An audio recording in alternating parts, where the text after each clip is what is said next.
Hi friends, I'm Scott Giles, and welcome to Power Talk, my podcast here on Facebook Live and YouTube. I cover topics related to spirituality, hypnotic coaching, and the hypnotic arts and sciences in general. If you'd like to know more about my professional work, and I hope you do, or you'd like to sign up for my free e-newsletter, Power Lines, check out my website, which I'll tag at the end of this video. Today I want to talk about a self-help technique called thought stopping. It is a technique I regularly teach my clients. I even have a handout about it. If you'd like a copy, feel free to email me and I'll send it to you. Thought stopping was developed at the School of Psychiatry at the University of Chicago in 1952. It was used as an intervention for depression and was found to be as effective as any of the medications that were available at the time. How it works relates to how the human neurological system works. Once upon a time, it was believed that the nerve cells in the body worked on the all or none principle. That is, they were either activated and firing or they were passive. We now know that is not true.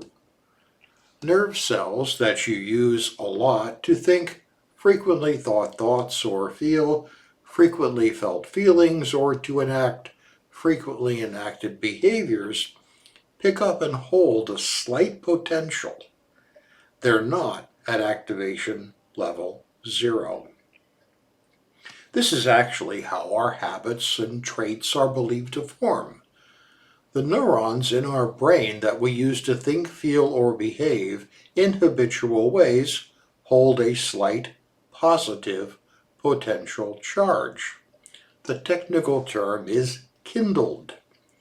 They will fire on less stimulation than a nerve cell right alongside that you don't use as often. This means that frequently thought thoughts, frequently felt feelings, and frequently enacted behaviors etch themselves into the biological wetware of the brain. So you do what you have always done, and it takes effort to do something new, or to think something new, or feel something new. We see this most clearly in some forms of mental health difficulty. For example, people with depression will say, I know these thoughts are upsetting me, but I can't stop thinking them. Well, they can't stop thinking them because the nerve cells in the brain that they use to think them are so kindled, they fire on almost any stimulation, while the nerve cells that would enable new thoughts are not kindled and so take work to activate. This is actually part of the reason why hypnotism is effective. In the trance state, the subject becomes more open to change because most personal defenses go offline in the deep and trusting rapport of the hypnotic state. Then imagination is enlisted by the hypnotist in the form of suggestion to encourage the brain to consider new patterns of thought, feeling, or behavior. With repetition, the suggested patterns of nerve cell firing gradually replace the older dysfunctional patterns, and the client moves toward their goal. Well, thought stopping is a self-help technique that you can use while in normal consciousness to also affect the kindling in your brain. The goal of the technique is to interrupt characteristic patterns of negative thinking.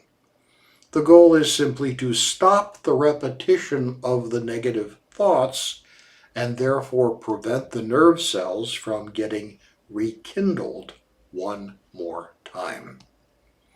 Use this technique when you find your thoughts looping in a pattern of thinking that you know will make you feel sad, worried, or upset. First, imagine a bright red shiny stop sign, just like you might see on a street corner. Then say to yourself silently, stop, stop, stop, stop. Repeat it. Say it over and over, as many times as needed, to break up the pattern of negative thinking. Do not let the negative thought pattern reinforce itself one more time. Now, at first, this will take a lot of effort, but with practice, it will become automatic, and 1 or 2 repetitions will be sufficient to halt the negative thoughts. Now, with experience, most people find they customize the process and create their own formula to replace the stop sign, and that's fine. For years, I had a little movie director in my imagination that said, "Cut." Now, as an advanced practice, after you have stopped a negative thought, try replacing it with a positive thought or recollection.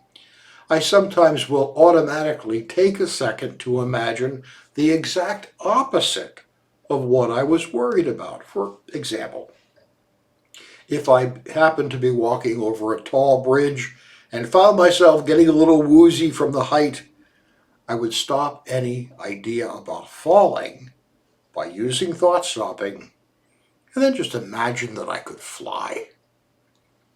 If you will give thought stopping a try, you will quickly adopt it as a standard self-help strategy.